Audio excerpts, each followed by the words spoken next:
E aí galera, beleza?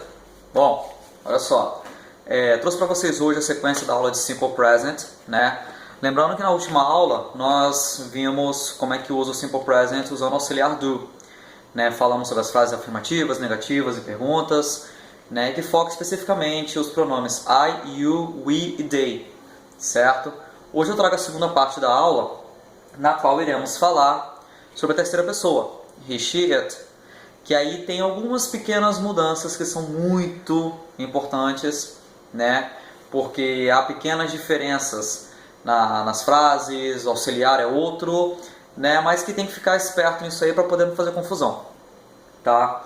A parte legal, né? O interessante que vai ajudar a galera aí é que estruturalmente a frase é a mesma, né? Você tem sujeito, o pronome, o verbo, os seus complementos, a pergunta, o auxiliar negativo antes do verbo e na pergunta não, desculpa, negativa, né, o auxiliar negativo antes do verbo e na pergunta o auxiliar vem primeiro, né, invertido com o pronome. Aqui também vai ser igualzinho. O que vai mudar são só os verbos em si, que a gente vai trabalhar com as regras do S, e o auxiliar que nós vamos ver que ele é diferente também. Mas vamos lá. Lembrando, como eu acabei de falar, né, a terceira pessoa, he, she, it, nós temos a adição do S nas frases.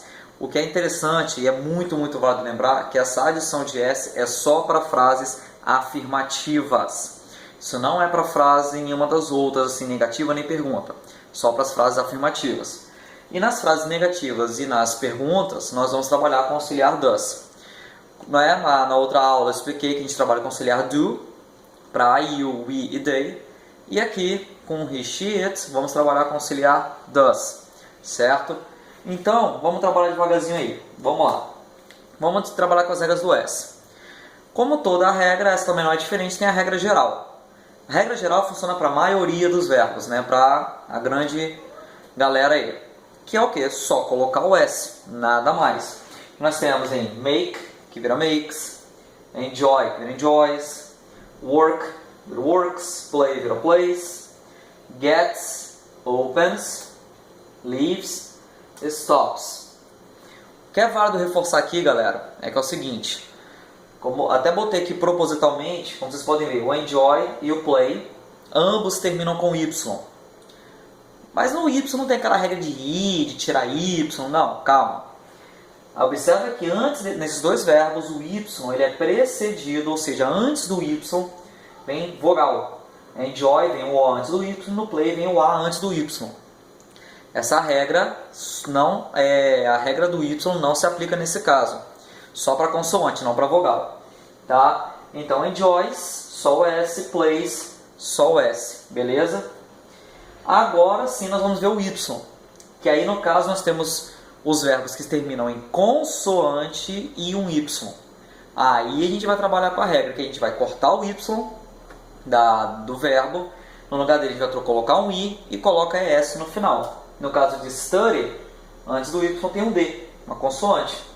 Então fica studies. Tira o Y, coloca I, ES. Mesma coisa para o cry, que vira cries. E o try, que vira tries.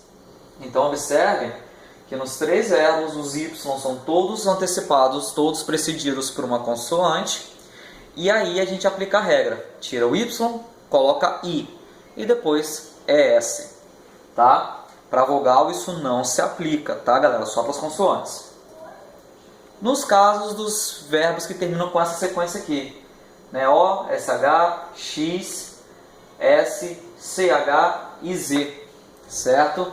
Ou, se vocês preferirem, o show da Xuxa chato com zoeira.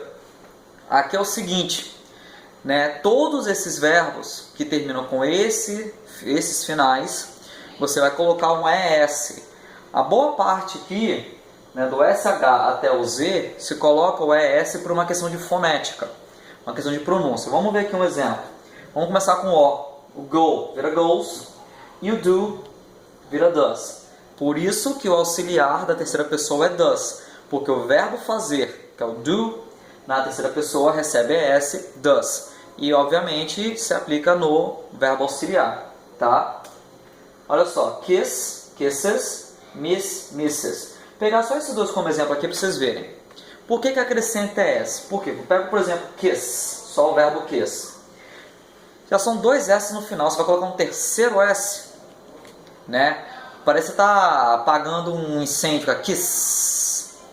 Não precisa.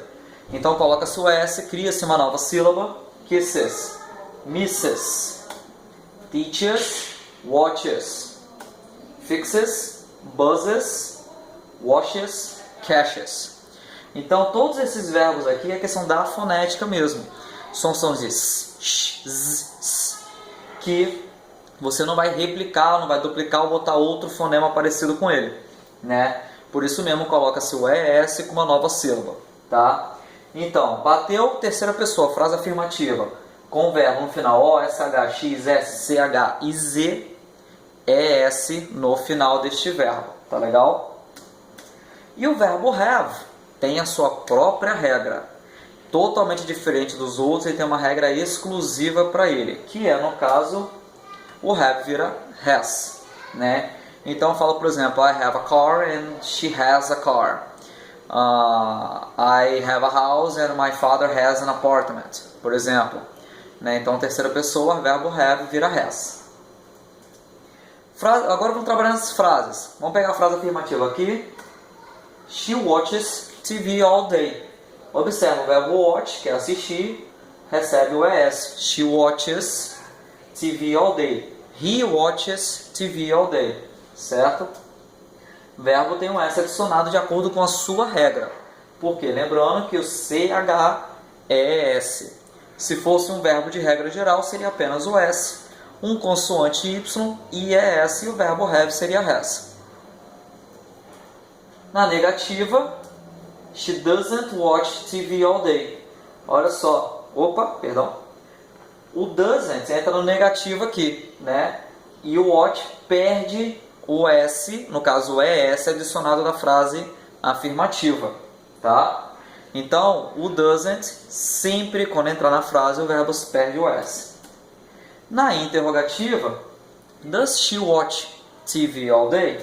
Né? O does vem para o início da frase, igual quando nós vimos o do, também vai lá para o início, does vem para cá no início, e o watch também perde o ES. Então, galera, foi como eu falei, o ES é só para verbos em frases afirmativas do Simple Present com he, she e it. Isso é uma regra absoluta, tá, galera? Não se esqueçam. E trouxe para vocês aqui, né, para a gente trabalhar junto, 3 trechos de música para a gente fazer um geralzão do Simple Present, tá?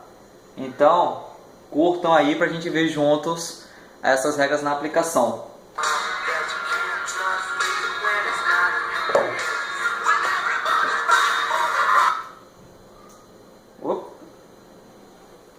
Fiz alguma coisa.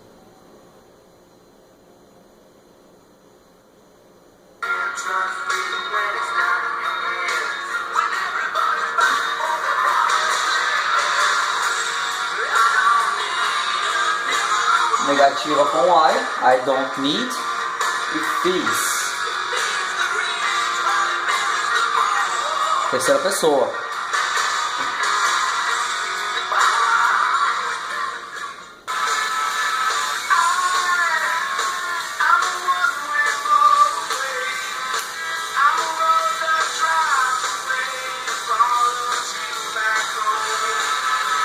Terceira pessoa aqui e aqui também.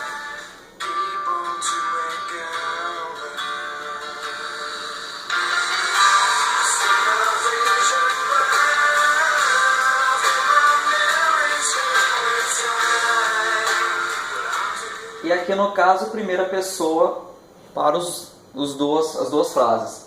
Né? Então observa que nós temos aqui primeira pessoa na negativa, aqui nesses 4 próximos a terceira pessoa e depois primeira pessoa. Beleza, galera? Bom, espero que tenham curtido aí, espero que tenha ajudado a galera toda, certo? Dá um like aí no vídeo, se inscreva no canal e vejo vocês na próxima aula. Valeu, galera!